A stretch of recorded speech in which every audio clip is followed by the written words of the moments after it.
Colegas, bienvenidos. Este debe ser su último curso de la maestría tecnológica. Ya saben de qué se trata. Colegas, este curso se denomina manejo forestal. ¿Sí? Me di la libertad de, usando el material facilitado por el doctor Hugo Ramírez, más una revisión exhaustiva de los diferentes cursos que ustedes han llevado, ¿sí?, para armar el programa de este curso en específico, ¿sí? El curso, si bien está orientado a la gestión forestal, no es totalmente exhaustivo de la gestión forestal como viene planteado en el programa original, ¿verdad? El programa original implicaba que ustedes supieran relativamente bien elementos de ordenación forestal, así como otros elementos de programación lineal. En este caso, me tomé la libertad de omitir esos elementos, pero dejando otros que considero que son válidos y útiles para la gestión forestal. Les pediría, de todas formas, su retroalimentación para ver si este curso cumple con las expectativas de eso mismo. Para los que ya me conocen, saben que soy Héctor de los Santos, profesor del Colegio de Postgraduados. Los videos están divididos por temas en cada una de las semanas, y este primer tema tiene que ver con algunos de los elementos que se vieron durante el primer curso de estadística básica, porque tiene que ver con los modelos de cubicación y ahusamiento. Colegas, los modelos de cubicación y ahusamiento son fundamentales en la gestión forestal, porque a partir de ellos, ¿sí?, se calculan los inventarios forestales. Y vamos a ver algunos elementos de ahusamiento también. Colegas, el ahusamiento es relevante porque el ahusamiento nos permite calificar la distribución de productos que tiene un bosque y, sin lugar a dudas, poder evaluar el valor de este bosque. Parte de nuestro curso implica que hagamos un repaso rápido sobre elementos de dendrometría, es decir, de la medición de los bosques. No vamos a repasar todo esto, simplemente hacer un recordatorio de ello, ¿verdad? Entendiendo que la dendrometría es básica para los inventarios forestales, ustedes ya lo vimos. De hecho, muchas de las relaciones que yo les pido usar en inventarios forestales, por ejemplo, la relación área basal volumen, ¿verdad?, son relaciones dendrométricas, ¿sí? Y en este curso, colegas, también vamos a hablar de el crecimiento del bosque. Crecimiento del bosque desde el punto de vista matemático, ¿sí? ¿Por qué desde el punto de vista matemático? Porque desde el punto de vista matemático nos permite a nosotros poder estimar tasas de crecimiento y relacionar esas tasas de crecimiento con tasas de rentabilidad de un bosque. Fundamental en cualquier programa de manejo poder tener estimaciones sobre la rentabilidad de un bosque. Bueno, colegas, continuando nuestro repaso sobre dendrometría, solo quiero recordar algunas nociones básicas, ¿verdad? En este curso yo asumo que todo el mundo sabe qué es exactamente el diámetro normal, cuál es la altura total de un árbol, ¿verdad?, cómo se mide también, ¿verdad?, ya sea con instrumentos, la altura de fuste limpio, a qué nos referimos con ella, ¿verdad? Volumen, rollo y total árbol. Este es un concepto muy básico, ¿sí? El volumen, rollo y total árbol es el volumen estimado de un fuste en pie, ¿sí?, sin incluir las ramas, ¿sale? Mientras que el volumen total árbol, ¿verdad?, incluye el volumen del fuste más el volumen estimado de ramas. La ley forestal nos pide que nosotros usemos para el cálculo de nuestras posibilidades el volumen BTA, ¿sí? Esto sigue siendo polémico en muchos sentidos. Es cierto que el BTA es el volumen que nos representa el esfuerzo total del bosque, ¿verdad? Pero muchas de las ramas no son comerciales, entonces siempre hay una lucha ahí, ¿verdad?, entre decir, bueno, pero ¿por qué usamos un volumen que es en muchos sentidos no aprovechable? Bueno, colegas, estos son conceptos que hay que tener en cuenta. Estos primeros que vimos acá arriba es a nivel de árbol individual. Ahora, colegas, vamos a empezar con las medidas a nivel de rodal, como es el área basal. Yo sé que el área basal se puede calcular también a nivel de árbol individual, ¿verdad? Pero en este caso, nuestra área basal va a estar referida siempre a la suma de nuestras áreas basales en metros cuadrados por hectárea. Porque así se mide, ¿verdad? El área basal en metros cuadrados por hectárea. Nuestra altura dominante, que es muy relevante para la estimación de la productividad forestal. Vamos a también hablar de nuestros ajustes vivos por hectárea cuando estemos platicando sobre la densidad relativa y las medidas de densidad relativa, ¿sí? Y obviamente, una vez ya pasado hectárea, vamos a hablar de las existencias reales totales por hectárea. Estas pueden estar en volumen RTA o en volumen BTA, depende de qué definición hayan escogido ustedes, ¿sí? En fechas recientes, colegas, una de las variables más importantes es la biomasa total, ¿sí? ¿Por qué?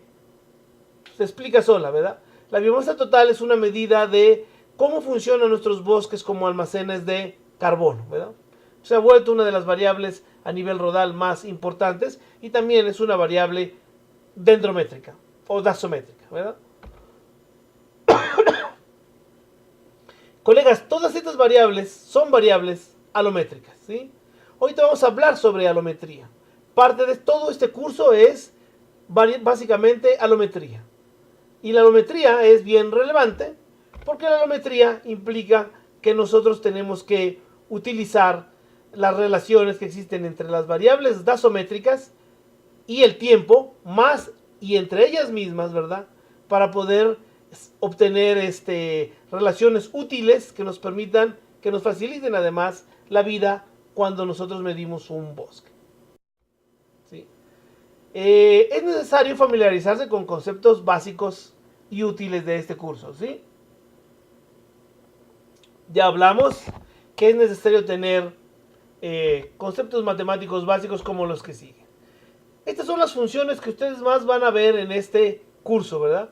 Las funciones logaritmo, las funciones recíprocas y las funciones del exponencial. ¿Por qué del exponencial? Colegas, porque muchos de los modelos de crecimiento y de los modelos de volumen que utilizamos van a utilizar las reglas de los logaritmos para poder ajustarse, ¿sí? Entonces les voy a pedir que repasen, por favor, las operaciones con logaritmos, ¿verdad? Que vienen aquí enunciadas. Y que repasen, por favor, también, ¿verdad? Esto que puse ahorita en este momento es básicamente lo que demuestra que el logaritmo natural y la función exponencial son recíprocos, ¿verdad? Y finalmente, colegas, les pido que por favor repasen las reglas de los exponentes. Son lo más básico que ustedes tienen que saber para poder ir entendiendo lo que vamos a ir haciendo muchos de estos casos. También es útil entender conceptos de diferenciación. ¿Por qué, colegas? Porque el crecimiento está basado en las tasas de cambio, ¿verdad? Y las derivadas, o las diferenciales, ¿verdad? Básicamente se encargan de medir tasas de cambio.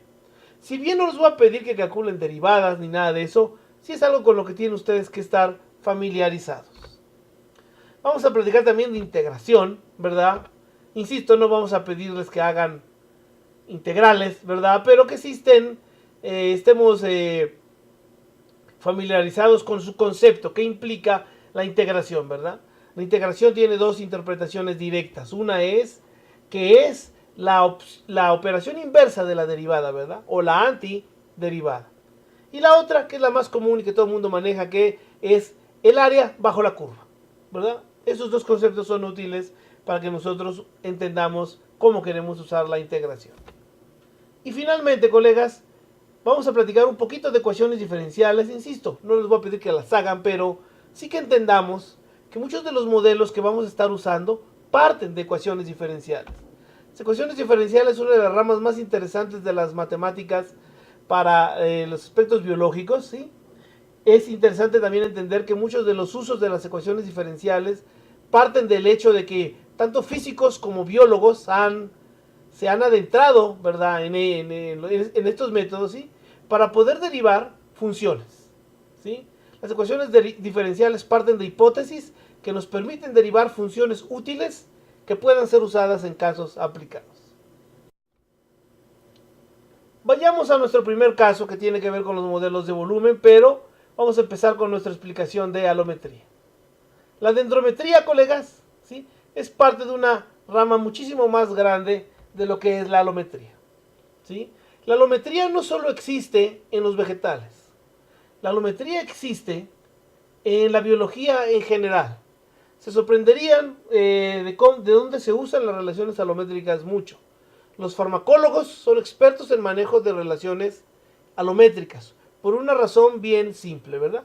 El peso de un individuo es fundamental porque del peso de un individuo dependerán, por ejemplo, las dosis de fármacos que se le tengan que dar para curar cierta enfermedad.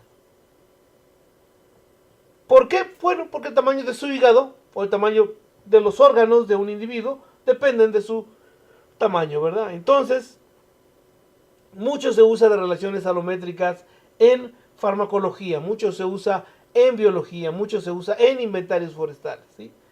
¿Y qué es la alometría, colegas? ¿Sí? Como conceptos básicos les diré que la alometría tiene que ver con las dimensiones de los individuos y cómo éstas se relacionan entre ellas. ¿Qué tipo de relaciones alométricas manejamos nosotros los forestales? Bueno, primero entender que la alometría, ¿verdad?, tiene que ver con esto, ¿verdad? Dos partes, en este caso órganos de un individuo que exhiben una relación funcional lineal.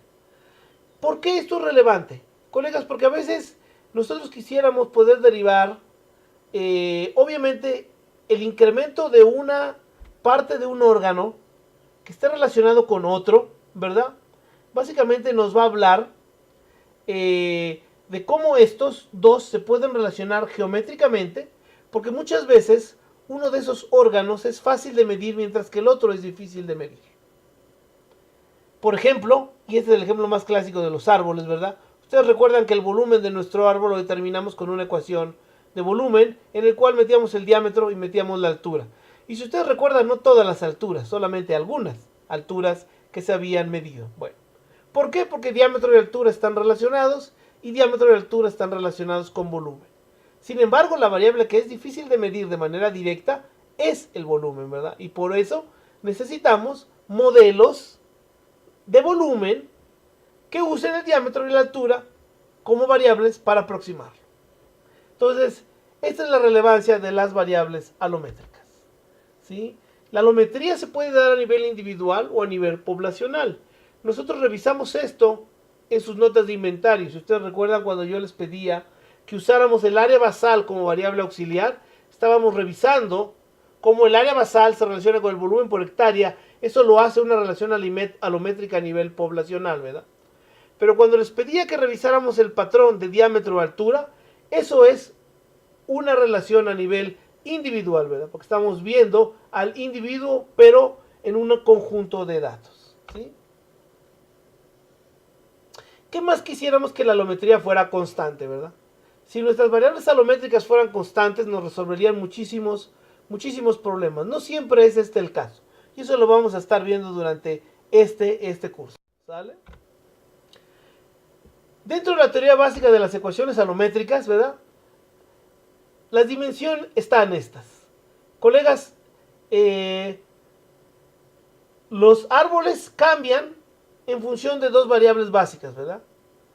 Una es con las dimensiones entre ellos, ¿verdad? Aquí yo tengo dos ecuaciones, una para especificar el volumen a nivel individual y otra para especificar el volumen a nivel hectárea, ¿verdad? Y esto lo llamamos alometría dimensional, ¿verdad?, cuando es puramente basada en el tamaño de los individuos. ¿Pero qué creen? El volumen también cambia en función de otras. Y claro, esto nos sirve para los inventarios forestales. Pero, por ejemplo, el tiempo, ¿verdad? ¿Quién puede negar que el tiempo cambia todo? Entonces, también el volumen cambia en función del tiempo. Colegas, en este curso vamos a hablar tanto de alometría dimensional como de alometría temporal. ¿Cómo es la alometría dimensional? Con mucha imaginación les pido que imaginen que este es un fuste en segmentos, ¿verdad? Este fuste se puede ver así como lo ven ustedes en cachitos, ¿verdad? Y bueno, ese D verde me representa el diámetro a la base del tocón, el diámetro rojo me representa el diámetro normal y la A me representa la altura total de este fuste, ¿verdad? Como este fuste es una suma de cuerpos geométricos, ¿verdad?, Es una suma de cuerpos geométricos, ¿verdad? Una de las cosas más sencillas que los alómetras hacen cuando hablan de la alometría vegetal es que buscamos comparar este cuerpo complejo contra cuerpos mucho más sencillos, ¿sí? En este caso, el primer cuerpo sencillo que viene a la mente pues es el de un cilindro, ¿verdad? Este cuerpo rojo me representa el cilindro que tendría este fuste, ¿verdad? Si tuviera ese diámetro normal y tuviera esta altura, aunque también podría haber usado yo el cilindro verde. Eso me lleva a establecer una primera hipótesis, ¿verdad? Una primera hipótesis de que el volumen del fuste B, ¿verdad? Es una proporción directa de un cilindro. Ese valor K, obviamente, ¿verdad? Me representa el factor de forma genérico de este modelo, ¿verdad? Y ahí estoy poniendo yo varias hipótesis que son las que nos van a ir llevando a la construcción de los modelos, ¿verdad? Ya sea que usemos el volumen, ya sea que usemos el diámetro a la base del árbol o que usemos el diámetro normal. En este caso estamos comparando este volumen con el de un cilindro, ¿verdad? Muchas veces esto es lo más sencillo y práctico de hacer en muchos casos, ¿sale? Ahora, este es el modelo, este es el enfoque empírico. Podríamos haber usado un enfoque mucho más matemático, que es el que le estoy mostrando abajo, ¿verdad? Que es básicamente partir del criterio de que la tasa de cambio del volumen depende de la tasa de cambio en el diámetro, ¿verdad? Y eso nos lleva a que esto lo podríamos formular como una ecuación diferencial, ¿verdad? Lo vamos a ir viendo con el paso del curso, ¿sí? Volvamos otra vez al modelo de fuste genérico, ¿verdad? Con mucha imaginación, este sea el perfil de un fuste en pie, ¿verdad? Que tiene ese diámetro normal y que tiene esta altura total. Este se podría ver asociado a este cilindro teórico, ¿verdad? Lo podemos ver de dos formas, colegas. Haciendo el volumen del fuste proporcional al área basal del árbol, ¿verdad? Es un enfoque. O haciendo el volumen del fuste proporcional al volumen del cilindro teórico que está circunscrito dentro del árbol. Bueno, cualquiera de estos dos enfoques es válido, ¿sí? Y nos llevan a los siguientes modelos. Por ejemplo, este es el primer modelo, un modelo de forma constante, ¿verdad? Basado en el área basal, que generalmente lo podemos ver así porque requerimos de un intercepto. El intercepto es necesario porque recuerden que no es posible medir diámetros cero, ¿verdad? El diámetro normal tiene una restricción. Requiere que el árbol tenga al menos 1.3 metros de altura, ¿verdad? Entonces, este es uno de los casos. Colegas, pero en otro caso también es posible, ¿verdad? Yo puedo comparar este cilindro teórico, ¿verdad? Contra un modelo. Y eso me lleva a este modelo que es el modelo más común que nosotros encontramos en la literatura, que es el modelo de la variable combinada de manera lineal, ¿verdad? Un modelo muy afortunado y muy interesante porque nos permite además calcular los factores de forma de muchas maneras, ¿sí? Este modelo que pongo abajo, ¿verdad? Es el modelo de Schumacher y Hall. Ustedes conocen bien este modelo, lo estuvimos viendo también, es un modelo de tipo no lineal, ¿sí? Vamos a ir viendo estas cosas con el curso, ¿sí? Y bueno, este es el modelo de la variable combinada logarítmica, también otro modelo basado en la hipótesis del cilindro teórico, pero más con una ecuación diferencial, ¿sí? Ahora, colegas, para poder yo generar estos modelos, ¿sí? Necesito cubicar árboles derribados o en pie, ¿verdad? Cuando los cubico en pie necesito instrumentos especiales, pero para yo poder generar mis modelos de inventario necesito yo derribar árboles, ¿verdad? Y para eso tengo que saber cubicar árboles. ¿Cómo es? Bueno, con mucha imaginación, imagínense que nosotros derribamos este árbol, ¿verdad? Y generalmente, colegas, usamos el criterio que viene ahí, ¿verdad? El volumen de la punta lo vamos a cubicar como si fuera un cono, y el resto de las trozas las vamos a cubicar con un modelo que me represente un paraboloide, ¿sí? Y el modelo del tocón se puede cubicar como si fuera un nailoide. Pero para eso yo necesito primero derribar el árbol en secciones conocidas, ¿sí?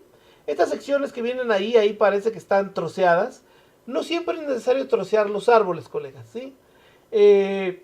Yo soy enemigo total de trocear los árboles, ¿sí? A menos que sea estrictamente necesario. Estas medidas se pueden sacar con una cinta diamétrica, con una cinta métrica y una forcípula y un medidor de corteza, ¿verdad? No, yo soy enemigo de trocear los árboles a menos que sea estrictamente necesario, ¿sí? Se trocean estos árboles, ¿sí? Se miden los diámetros y las longitudes hasta la altura total. Nosotros vamos a ver en este curso solo modelos de rollo total árbol, ¿sí? Porque creo que son los más importantes. Si ustedes tuvieran que hacer modelos de volumen total árbol, bueno, pues simplemente cubiquen las ramas de los árboles y añádanselas al volumen total árbol, ¿sí? Una vez que tengo yo derribado mi árbol, colegas, ¿verdad? Esto sería para cada árbol, ¿verdad? Posteriormente, ¿verdad? Me gustaría que la muestra, ¿verdad? La muestra de estos árboles estuviera suficientemente bien repartida y bien representada. Fíjense, esto es una tablita, ¿verdad? En las cuales vienen clases de altura y clases diamétricas de 440 árboles de eucalipto. Las clases son bien pequeñas, ¿verdad? Son de 1 metro y son de 1 metro para diámetro y de 2 metros para altura, ¿verdad? Pero esta es la frecuencia de estos árboles en cada una de estas clases. Estas clases se obtuvieron también de los inventarios forestales, ¿verdad? Los inventarios nos van diciendo cuál es el rango de diámetros que yo necesito construir mi modelo, ¿verdad? Los que yo tengo que construir mi modelo, ¿sí? Ahora, colegas, para ubicar mis trozas, ¿verdad? Vamos a usar un grupo de fórmulas bien clásicas. Imagínense, nuevamente con mucha imaginación, que esta es una troza, ¿verdad? Que tiene los siguientes diámetros, ¿verdad? Tiene un diámetro de punta, un diámetro medio y un diámetro a la base con una longitud L, ¿sí? Hay al menos 3 fórmulas que se pueden usar aquí. La fórmula de Smalian, ¿verdad? Que representa un paraboloide. La fórmula de Hoover, que está basada en un centroide. Y la fórmula de Newton, que está basada en un centroide. Baste decir que la fórmula más precisa va a ser siempre Newton, ¿verdad? Porque es la que usa más información de la troza. Posteriormente seguiría Hoover. Y para sorpresa de ustedes, una de las fórmulas menos exactas es la fórmula de Smalian. Es una de las que tiene más error, ¿sí? Sin embargo, en muchos casos es la única que se puede utilizar, por ejemplo, para ubicar trozas en camiones, ¿sí? Una vez que ustedes tienen ubicado su árbol aquí, ¿verdad? Sumar estas trozas es suficiente para obtener el volumen rollo total árbol, ¿sí? Finalmente, colegas, les pongo abajo la fórmula del cono. ¿Por qué? Porque la fórmula del cono la vamos a estar necesitando para ubicar las puntas de mis árboles.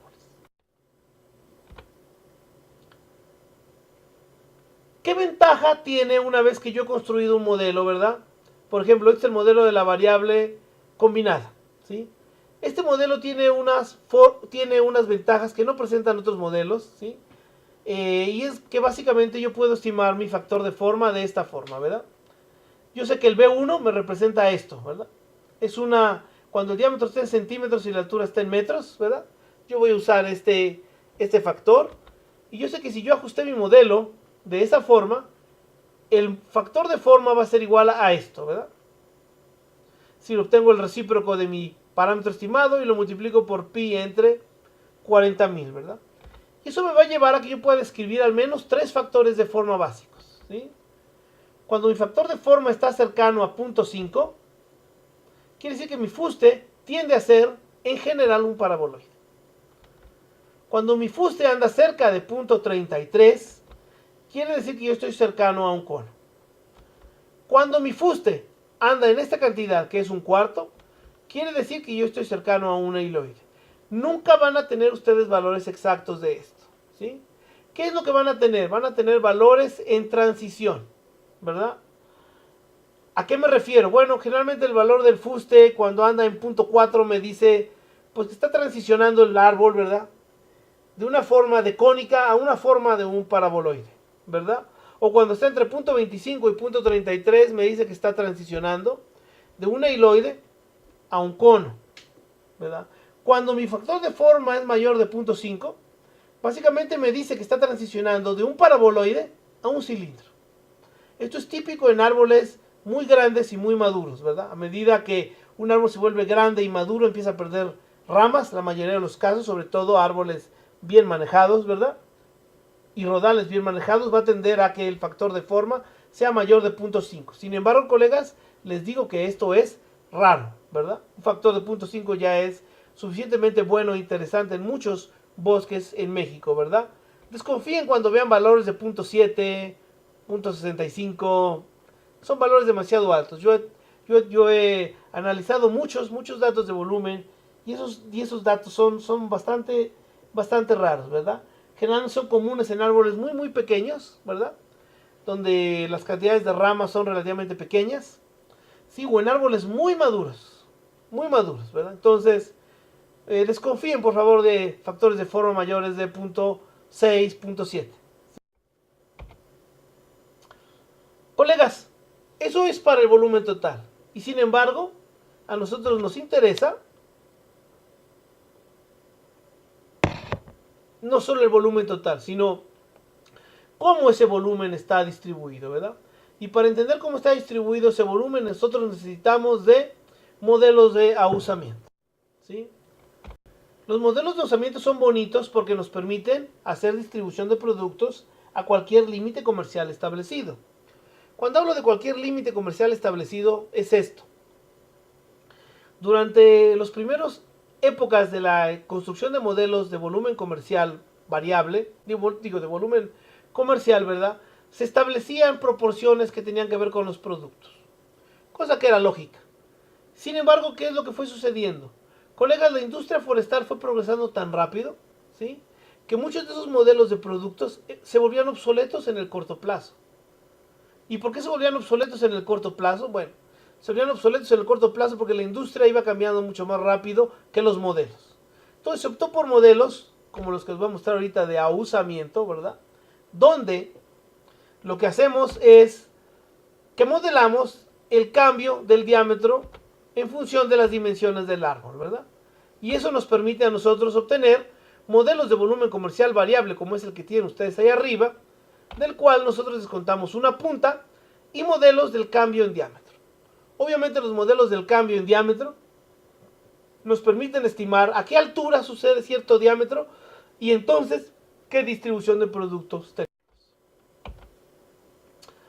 Un modelo básico, que es este que les estoy mostrando, es un tipo de modelo Fang, ¿verdad? Es un modelo de los más sencillos, no es de los más buenos, pero es sencillo para ilustrar nuestro caso, ¿verdad? Implica que el volumen se puede distribuir de muchas formas, ¿sí? El siguiente modelo que les muestro es un volumen sin corteza, ¿verdad? Este volumen sin corteza básicamente saca una proporción del modelo del fuste total, ¿sí? Y auxiliadas por ecuaciones de ahusamiento de este tipo y de este tipo, ¿verdad? Nosotros podemos calcular a qué altura, esta altura pequeñita h, sucede cierto diámetro. Y una vez que nosotros tenemos a qué altura sucede cierto diámetro, eso lo podemos sustituir en la ecuación que está arriba y poder calcular cuál es la proporción de volumen que corresponde a un cierto tipo de producto, ¿sale? Para eso se usan modelos de ahusamiento. Aquí les muestro un ejemplo rápido que se hizo para los bosques del Estado de México, ¿verdad? Y la que viene ahí es una ecuación con la cual nosotros podemos estimar la proporción que se tiene de un cierto fuste. Colegas, las proporciones de los productos son bien importantes porque obviamente van a implicar el valor del bosque, ¿sí? Quiero que piensen que en ciencias forestales, ¿verdad?, sobre todo en la estimación de los volúmenes en pie, el tamaño es bien importante, ¿verdad? Los árboles, mientras más grande tienen, más productos se pueden sacar y más diversificados están en términos de valor. Por eso existen este tipo de ecuaciones, ¿verdad? Fueron hechas para lidiar con eso. Colegas, los modelos se han vuelto complicados hasta un punto bien interesante, ¿verdad? El mismo autor del otro modelo publicó en el año 2000 uno de los modelos que ustedes más se van a encontrar en la literatura y que forma parte central del sistema de biométrico hecho para México durante este año, ¿verdad? Que es el modelo de Fang. Este modelo permite caracterizar el fuste en función de sus cuerpos geométricos. Insisto, no les voy a pedir que ajusten un modelo de este tipo, pero sí me interesa que conozcan que este es el tipo de modelos que ustedes van a ver de ahora en adelante en muchos inventarios forestales en México, ¿sí? Y obviamente parte del hecho de que el fuste tiene 3 cuerpos geométricos que lo caracterizan, al menos, ¿verdad? Y que partiendo de un modelo tipo Schumacher y Hall, que es el que está abajo, ustedes pueden caracterizar cualquier fuste en su forma genérica, pero que ese fuste tiene un bonche de partecitas que se pueden caracterizar vía un modelo de segmentos. Este modelo tiene 3 segmentos, o sea, 2 puntos de inflexión. Y es bien interesante luego platicar sobre ello. Vamos a ver en algún momento dado algo sobre esto, ¿sí? Ahora, colegas, cuando ustedes tienen para sus modelos de volumen total datos, ¿verdad? Lo que necesitamos ahora es un método de ajuste. Hay 2 formas de ajustar estos modelos. Vía mínimos cuadrados no lineales o vía linealización. Y para eso tenemos que aplicar los logaritmos. Colegas, esto ya lo hicimos en nuestra práctica de regresión, ¿sí? En nuestro curso de estadística básica, ¿verdad? Un modelo no lineal se puede linealizar, ¿verdad? Aquí estoy poniendo yo los pasos, ¿verdad?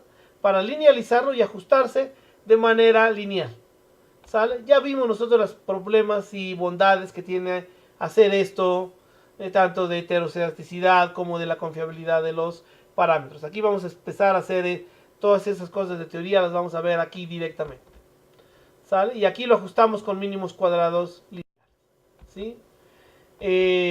Podemos ajustar modelos de peso, ¿verdad? También, sí, insisto, el peso tiene mucha relevancia, sobre todo ahora con los modelos de biomasa necesarios para eso, ¿verdad? Y estimamos todo esto con mínimos cuadrados ordinarios, ¿sí? Hay modelos de mínimos cuadrados ordinarios lineales y hay modelos de mínimos cuadrados ordinarios no lineales. Vamos también a ver las estrategias para ellos.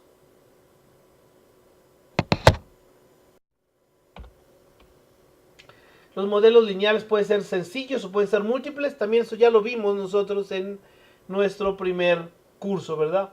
Y también podemos usar modelos no lineales. También vimos algo de modelos no lineales en nuestro curso de estadística. Por favor, les pido que repasen esos tópicos. Finalmente, colegas, como parte de este primer video, ¿sí? Esto que les presento yo es familiar para algunos, no familiar para muchos a lo mejor, pero familiar. Esto es lo que se llama una tabla de volúmenes, ¿verdad? En la época en la que no existían computadoras ni calculadoras científicas, ¿verdad? Los forestales se valían de las expresiones tabuladas de los modelos, ¿sí? Para poder obtener los inventarios en un inventario forestal, ¿sí?